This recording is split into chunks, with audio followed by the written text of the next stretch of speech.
You can't use the Bible to prove the Bible. Okay, I have no idea what that argument means, but all right.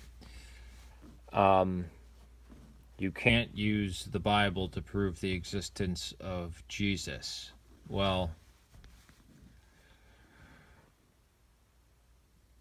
I never do. I always use outside sources because so many people say this and actually think that it's a valid argument. And it's not. I hear atheists and other people try to use this argument. Do you think one person wrote the Bible? That's it to anybody. Or that the canon of the Bible is the same. Here's a Catholic Bible. It's got a lot more books in it than the Protestant canon. Unfortunately, both of these copies of the Peshitta, the Spanish one and the English version, are the Protestant canon. I don't have the Orthodox canon, Bible canon, but that has more books in it than either the Roman Catholic or the Protestants. And then you have the various other Orthodox churches, like the Armenian Orthodox Church, as 3rd Corinthians, or the Ethiopian Orthodox, which has a lot more in there.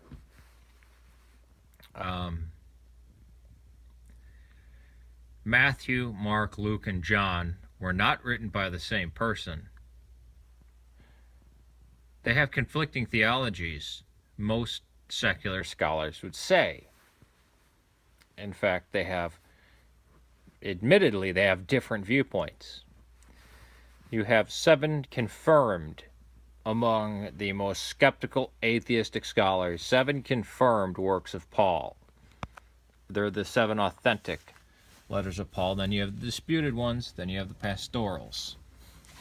Then we have things like 1st and 2nd Peter, 1st, 2nd, and 3rd John, which I never thought 1st, 2nd, 3rd John were written by the same person, but then after actually listening to skeptical atheist biblical scholars, I was convinced of it because they were basically, there's a lot of connections between them. Then we have a book of James, or an epistle of James. Then we have the Acts of the Apostles, which was probably written by a few people. Then we have Hebrews. Nobody knows who wrote that one. Then we have the Apocalypse of John, Jude. I mean,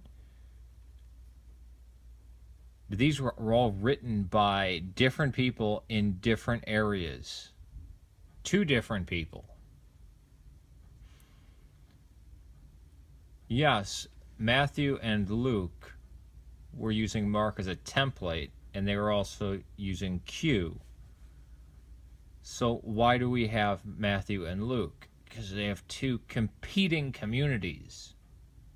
Different views. A Judaizing view and one that's using Q to try to restore the original version of Mark.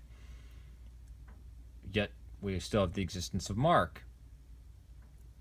And then we have John, which comes out of a whole different line. There's no connection with the synoptic gospels at all. And then, as I mentioned before, Paul. The authentic Pauline letters, or say the 7 that are that had to be written by one person, basically. Pastoral epistles, the disputed epistles of Paul, and then we have 1st, 2nd Peter, which are disputed whether they're written by the same person. Yeah, ludicrous. And then you got the Old Testament, various writers. So you have the Old Testament was written over a period of well over 1,000 years. These stories vary from.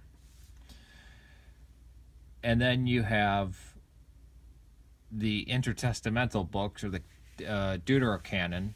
Some call it the Apocrypha. That's in the Roman Catholic and Eastern Orthodox. They're just part of the Septuagint. The Protestants took it out to make their Old Testament more like the Jewish canon of the Masoretic texts, which actually came from the Karaites and not even the Talmudic Jews. And then we have the New Testament, written by various people at different locations, at different times, all within about 40 years of all the events. 40 years at the latest of all the events. Some a hell of a lot closer.